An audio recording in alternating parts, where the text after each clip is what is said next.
Hello everyone. I'm glad that y'all came out to this presentation today. My name is Brendan Overkamp.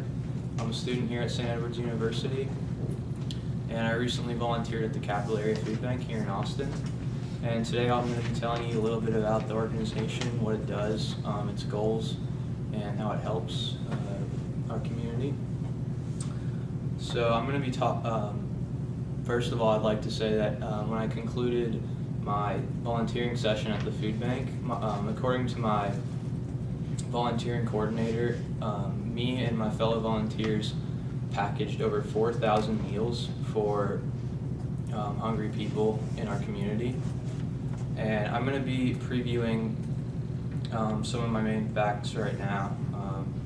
And I'm going to be covering the Capital Area Food Bank's mission and some facts about hunger and poverty in Central Texas. And then I will be going to the roles of volunteering at the Capital Area Food Bank and where some of the donations come from, where the food comes from. And finally, I'll be looking at volunteering against not volunteering from a student's perspective. So let's get right into it now. If you'd like to follow along on this handout I have here, that would be great. And also, if you could hold your questions till the end of the presentation, that would be greatly appreciated.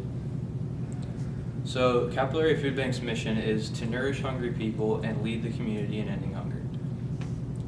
And now I'm going to be going over some facts about hunger and poverty in Central Texas, and most of these come from Capital Area Food Bank's website.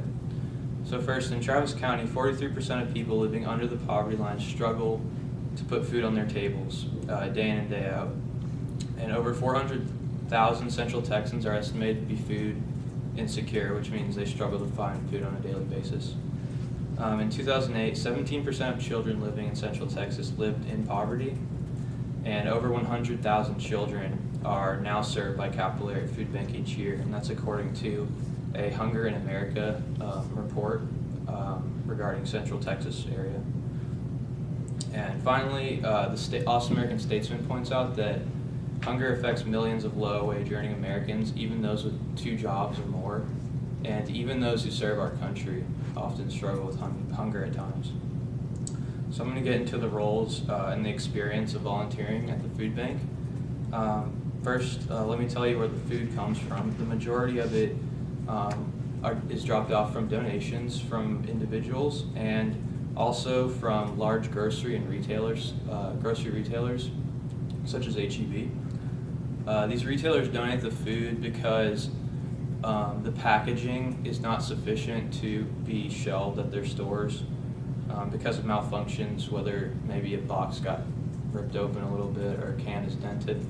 And they don't want to put it to waste, so they make a good decision and decide to donate it to the food bank for a good cause. So let's start at the roles of volunteering at the food bank. It starts from the food inspectors who unbox the donated foods from the grocery retailers. They clean and inspect the canned goods and boxed goods to make sure they're sealed, that there's no holes or leaks in any of them. If they pass inspection, they slide the food down to the food sorters, and the food sorters divide food into different categories based on the food's characteristics. Some of the categories are canned protein, canned pasta, beverages and desserts, and etc.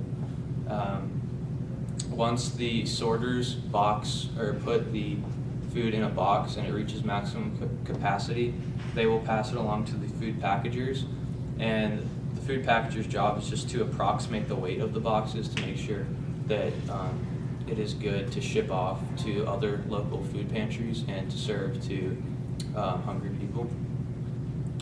So finally, I'm going to get into volunteering against not volunteering from a student's perspective.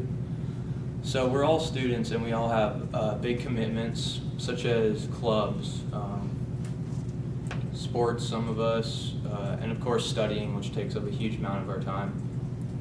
And while these are all very important things, I think it's important to set aside a couple hours of our week to go volunteer. Specifically, the benefits of volunteering at the Capital Area Food Bank are that it will look great on your resume. It'll definitely help boost your resume if you're looking to get a job or an internship if you're applying. Secondly, you're directly helping people in your community, hungry people who knows, you may even know someone that's facing hunger and needs your help. So you're directly helping people. And thirdly, it makes you feel good about yourself.